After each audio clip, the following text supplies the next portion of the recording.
Assalamualaikum warahmatullahi wabarakatuh. Seorang teman lama dia datang, kemudian dia bercerita bahwa dia mendapatkan hidayah sunnah justru berasal dari seringnya dia mendengarkan ceramahnya Ustadz Abdul Somad.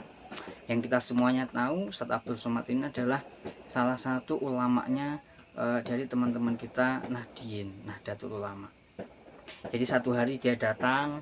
Awalnya teman saya ini dia tidak begitu respect dengan yang namanya pengajian agama.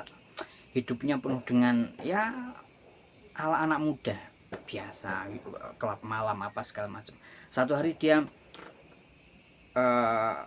jenuh dengan rutinitas hidupnya yang tidak tentu arahnya. Kemudian dia buka-buka YouTube dan dia mendengarkan kajian-kajian, dan pada satu titik dia terpesona atau dia nyaman dengan pengajiannya Ustadz Abdul Somad. Kemudian dia datang kepada saya, dia bercerita, saya ngaji dengan Ustadz Abdul Somad ini sangat menyenangkan. Wah, ada humornya, ada ilmu dan sebagainya, dan sebagainya.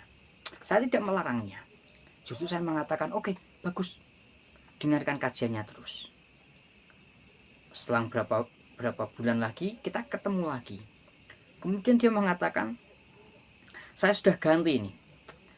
Dia ganti mendengarkan ceramahnya Ustadz Adi Hidayat. Ustadz Adi Hidayat yang kita semua tahu, beliau berasal dari teman-teman Muhammadiyah, yang tadi awalnya dari Ustadz Abdul Somad NU, kemudian ngaji di Ustadz Adi Hidayat. Saya nggak masalah, oke, dengarkan ceramahnya terus. Ketika nanti kamu pengen pembanding, baru saya masukkan di situ. Coba kamu dengarkan kajiannya Ustadz Khalid, atau Ustadz Syafiq atau Ustadz Firanda. Selang berapa bulan lagi kita ketemu lagi, karena kita memang tidak berada dalam satu kota. Dia di kota lain, saya di kota lainnya. Kita hanya bertemu mungkin beberapa bulan sekali, dan setiap ketemu pasti kita ngobrol tentang hal seperti ini. Singkat cerita, di pertemuan selanjutnya dia bercerita, sekarang saya mendengarkan kajiannya Ustadz Khalid Basalamah. Sudah tidak pernah lagi mendengarkan ceramahnya Ustadz Abdul Somad atau Ustadz Adi Hidayat. Sekarang saya lebih senang mendengarkan ceramahnya Ustadz Khalid Basalamah. Oh, ini lebih masuk akal, oh ini lebih ilmiah dan lain sebagainya. Oke, nggak masalah, bagus. Kemudian saya katakan lagi, kalau kamu sudah mantap gitu, coba kamu dengarkan pengajiannya Ustadz Yazid atau Ustadz Abdul Hakim bin Amir Abdad.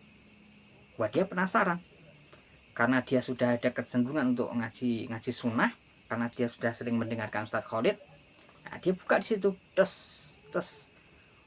Ustadz Yazid, ini masalah pendalaman akidah. Nah, ini Ustadz Yazid sama Ustadz Abdul Hakim. Nah, dia tertarik di situ. Dia ngaji lagi.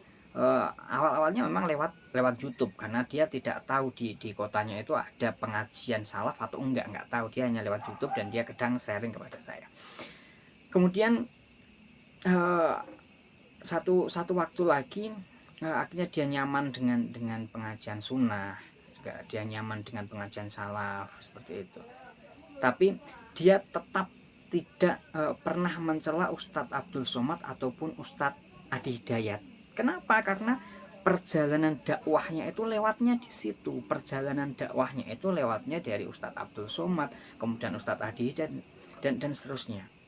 Saya kemudian bayangkan bagaimana seandainya ketika dia pertama kali bercerita kepada saya, ketika dia mengatakan, saya ngaji dengan Ustadz Abdul Somad, kemudian saya mengatakan, jangan ngaji dengan Ustadz Abdul Somad, Ustadz Abdul Somad itu penuh kesesatan, penuh bid'ah apa segala macam. Yang ada, dia tidak akan pernah respect dengan kita, dan mungkin dia malah tidak akan belajar Islam lagi. Seperti itu. Jadi ketika kita itu sudah memahami dakwah yang benar, manhaj yang benar, kemudian ada teman kita yang datang, dia bercerita tentang dilematika agamanya atau perjalanan spiritualnya, kita cukup mendengarkan dan memberi sedikit masukan ketika diperlukan. Kalau enggak, ya enggak usah. Kita support dia untuk belajar, kita doakan semoga diberi hidayah. Bukan kemudian kita langsung, jangan ngaji dengan ustadz ini, enggak. Karena konteksnya itu kita tidak sedang mendebat kesalahan-kesalahan Ustadz Abdul Somad ataupun Ustadz Adi Hidayat dan lainnya. Mereka itu tetap muslim, dan mereka itu cerdas. seperti itu. Tapi kita mengarahkan teman kita untuk mendapatkan hidayah yang lebih baik, hidayah sunnah. Caranya seperti itu, tidak langsung hantam sana hantam sini, pelan-pelan. Dan pada akhirnya ketika dia sudah nyaman dengan dakwah sunnah, atau dia sudah ada ketertarikan dakwah sunnah, baru kita masuk kepada intinya. Poin penting dari dakwah sunnah itu adalah tentang tauhid. Dan bagi saya pribadi, untuk ustadz-ustadz salaf yang ada di Indonesia yang sangat kuat dalam pendidikan tauhidnya, akidahnya, itu Ustadz Yazid rahimakumullah dan Ustadz Abdul Hakim bin Amir Abdad. Untuk bagi saya pribadi, maka saya rekomendasikan teman saya untuk memperkuat akidahnya di situ.